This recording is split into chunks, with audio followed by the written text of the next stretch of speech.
Hello, my name is Daniel Brashear, and I'm here today to discuss the steps of administering CPR to your dog or pet.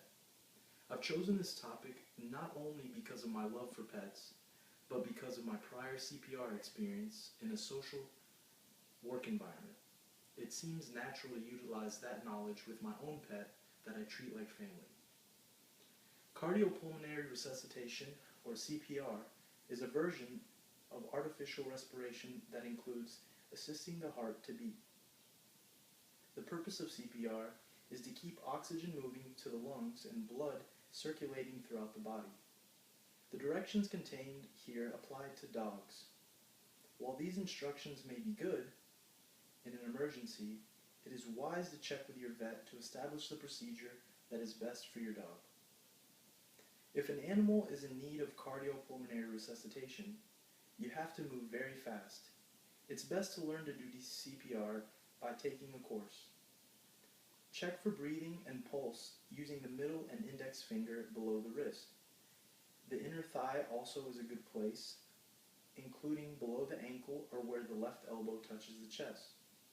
Other warning signs may be that the gums and lips appear gray colored, and or the pupils will be dilated and not responsive to light.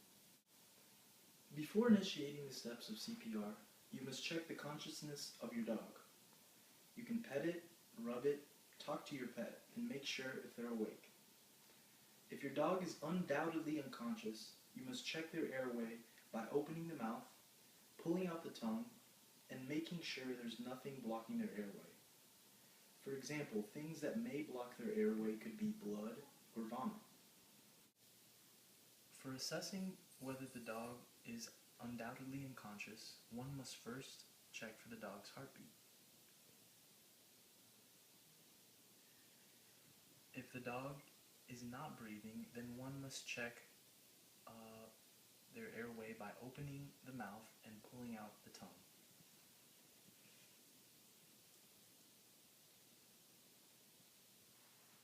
The first act of CPR is done by administering breaths to your dog. This is done by following these 4 main steps. First, put the dog on its right side.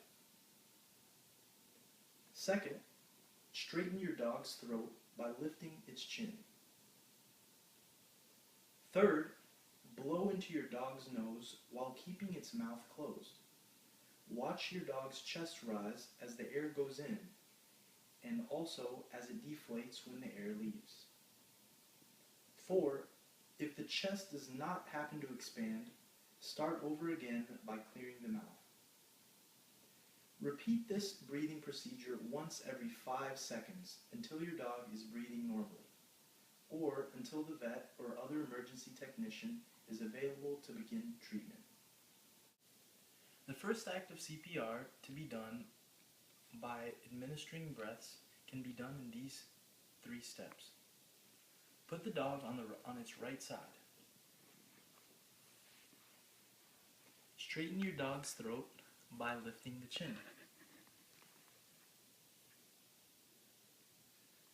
Blow into your dog's nose while keeping its mouth closed. If you cannot detect a heartbeat, you must perform artificial respiration in conjunction with cardiac resuscitation. The second act of CPR is done by administering chest compressions to your dog. Put the heel of your hand on the rib cage just behind the elbow. Put your other hand on top of the first hand. Firmly press on the rib cage in quick, smooth movements. Push your hands down about 1 to 4 inches, depending on the size of your dog. In case you have a small dog, only use one hand and compress by gently squeezing your hand together in the same position. For example, if your dog is under 30 pounds, you must compress up to 1 inch with 80 compressions per minute. If your dog happens to be over 30 pounds, you can compress up to 3 to 4 inches at the same compression rate. It's best to administer breaths and compressions at the same time. However, if you're working on your own, Give 1 breath of artificial respiration after every 5 compressions. The second act of CPR is done by administering chest compressions. Put the heel of your hand on the rib cage just below the elbow. If you have a smaller dog, for example like this one, you would just use one hand with the same quickness in compressions, but you would just compress in at a lesser amount. And you repeat these compressions, 80 of them per minute.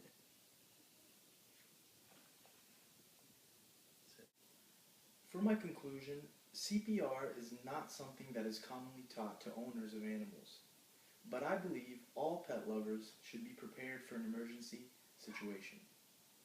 College students living on their own, or those who once had pets growing up, can learn these steps to help avoid the chances of losing a pet's life in an emergency situation. Pets are increasingly being treated like members of the family. It should be important for owners to learn emergency techniques like CPR to keep their pet alive before bringing it to a veterinarian.